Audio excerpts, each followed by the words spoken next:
ปีศาจใช่ไหมครับ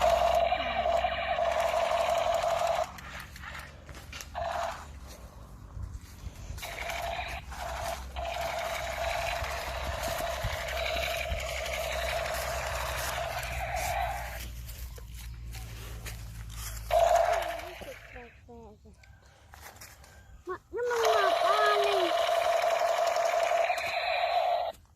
จะได้หมาป่าอยู่ไม่ได้แล้ว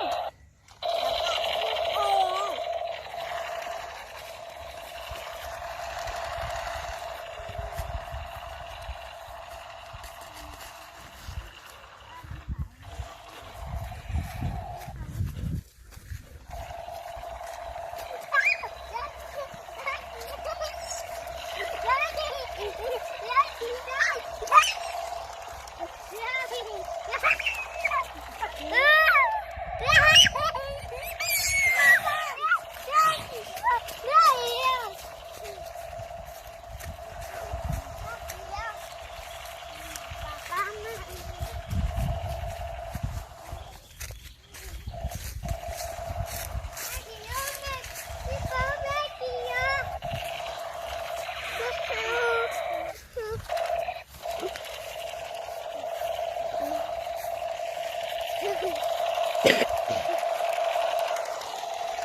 ดีที่ขึ้นมาทัน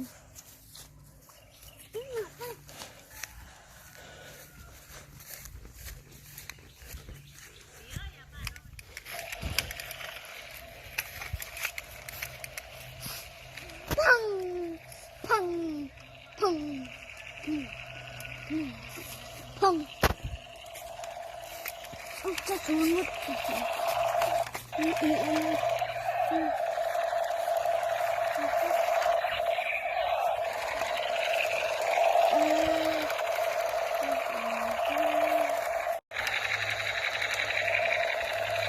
จัดการหมาป่าได้แล้ว